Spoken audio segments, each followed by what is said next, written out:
रहीम। मुझो नालो मैडम गुलनाज जोखियो आहे। Government girl high school Mirpur Sakro जी एच एम आहियां। अॼु जेके मीडिया ते ॻाल्हियूं हली रही हुयूं मां उन्हनि जी टोटली तरदीद करियां थी। अॼु सावण नाले जो हिकिड़ो नॉन मुस्लिम हुयो जिनजी रोशनी ऐं वरी विशिता इन छोकिरियूं आहिनि इन्हनि खे कंप्लेन कई त उहो अॼु सुबुह में ऑफिस में आयो हुयो मूं वटि। चई मैडम मूंखे तव्हां खां शिकायत। मूं चई बाबा ॿुधायो छाजी शिकायत आहे तव्हांखे? त चई त तुंहिंजे बारे में मूंखे टीचर जेके ॿार आहिनि मुंहिंजा उहे चवनि था त मैडम चवे थी इस्लाम क़बूल करियो। ऐं मुंहिंजो न बाबा अहिड़ी का ॻाल्हि कोन्हे, मूं अहिड़ो कुझु बि कोन चयो आहे। त पोइ मूं 9th क्लास ऐं 10th क्लास जा ॿार वठी आईसि पंहिंजे ऑफिस में वठी आईसि ऐं उन्हनि खे सावण खे मुंहिंजो बाबा हे बिछियूं छोकिरियूं बिछियूं तव्हां भले इन्हनि खां पाण पुछी वठो। पोइ उन्हनि खां उन पुछियो त उन्हनि चयो त मैडम अहिड़ी का बि ॻाल्हि कोन कई आहे, ईअं छा आहे, मूं कंहिंखे बि ईअं कोन चयो त तूं इस्लाम क़बूल कर।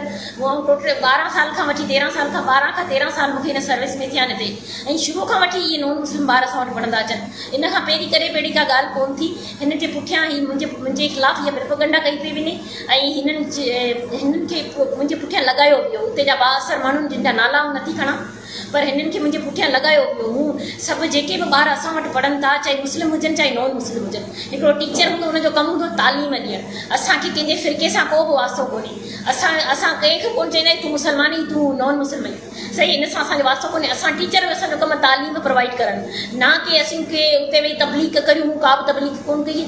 इहो मूं ते सिर्फ़ु ऐं सिर्फ़ु इल्ज़ाम आहे ऐं हीअ मूंखे ब्लैकमेल कयो पियो वञे। ऐं इन सावन मूंखे मतिलबु सभिनी जे साम्हूं चयो, चई असां तोखे हिन सीट ते विहणु कोन ॾींदासीं ऐं सुभाणे ॾिसंदासीं असां त असां ॾिसी वठंदासीं तोखे असां हिन सीट ते कोन विहणु ॾींदासीं ऐं सुभाणे ॾिसी तोसां छा थो थिए। हिन मूंखे खुलेआम सभिनी जे साम्हूं हिन मूंखे धमकियूं ॾिनियूं ऐं टोटली हिन ॻाल्हि जी मतिलबु डिनाए करियां थी। हिन ॻाल्हि खे मूं अहिड़ो कुझु बि कोन चयो आहे ऐं हीअ मुंहिंजे ख़िलाफ़ु मतिलबु मुंहिंजे मज़हब ते मतिलबु पंहिंजे मज़हब ते मूं ते पिया अटैक कनि त मज़हब खे विच में आंदो हुयो त मतिलबु हिन जी ॻाल्हि वज़न करे ऐं हिन खे सीट तां हटाए छॾियो। मूंखे हिन सीट जी ज़रूरत कान्हे, इज़त खां मथे सीट कान्हे, सही आहे न। बाक़ी आउं हुननि बाअसर माण्हुनि खे चवनि थी चाहियां वत इज़ू मंतशा वत ज़िल्लू मंतशा, तव्हां मुंहिंजो कुझु बि बिगाड़े कोन था सघो। मूंखे हिन सीट जी ज़रूरत कान्हे ऐं हिन सीट जे लाइ करे कोन, पर मूं कॾहिं बि अहिड़ो लफ़्ज़ कोन ॻाल्हायो। असां उस्ताद आहियूं। को बि इंसानु बाशहूर इंसानु कंहिं बि ॿिए कंहिंजे ज़ात ते या त कंहिंजे मज़हब ते को बि नुक्ताचीनी कोन कंदो आहे। असां त टीचर आहियूं, असांजो कमु ई कोन्हे त इन चीज़ खे नुक्ताचीनी करे, पर मूं ते इहो सिर्फ़ु ऐं सिर्फ़ु इल्ज़ाम आहे।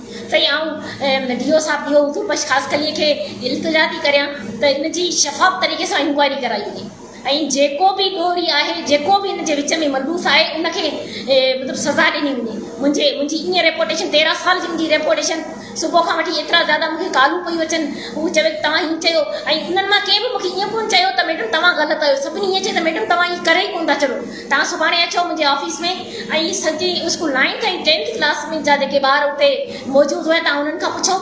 भले मूंखे तव्हां हिकिड़े पासे करे छॾियो, तव्हां सभु उन्हनि सां गॾिजी पुछो त बाबा मैडम अहिड़ी का ॻाल्हि कई आहे, मूं अहिड़ो कुझु बि कोन कयो। इहे सिर्फ़ु ऐं सिर्फ़ु हिकिड़ी हथ जी ठहियल प्लानिंग आहे ऐं मुंहिंजे सीट जे करे ऐं उते जा जेके माण्हू आहिनि उन्हनि जा नाला आऊं कोन थी खणा। बाक़ी सभु जेके मूंखे परेशान पिया कनि, प्रेशराइज़ पिया कनि, इहो भाई मूंखे धमकी ॾेई वियो त असां तोखे सीट ते कोन विहणु ॾींदासीं। ऐं इन्हनि बयान में बि इहा चीज़ चई आहे त मतिलबु असां जेसि ताईं जीअं मैडम हूंदी तेसि ताईं असां पढ़ण जे लाइ कोन ईंदासीं। सही आहे, असांजे कम जी ड्यूटी करण जे लाइ असां हिते कंहिंजी ज़ातियात ते कोन वेंदा आहियूं, असां हिते कंहिंजे कल्चर ते कोन वेंदा आहियूं, असां कंहिंजे मज़हब ते कोन वेंदा आहियूं। असां टीचर, असांजो कमु टीच करणु। बाक़ी इहे जेकी कुझु प्रोपेगेंडा पई कई हुई सभु ई सभु मुंहिंजे पुठियां जेको सो माण्हू लॻाया विया आहिनि। उते जे सभु माण्हू, उते जा इलाही सॼा माण्हू जिन जा नाला कोन थी खणा, इहे सभु हुन में मलबूस आहिनि ऐं इहे मुंहिंजी इज़त खे ख़राबु पिया कनि। महिरबानी।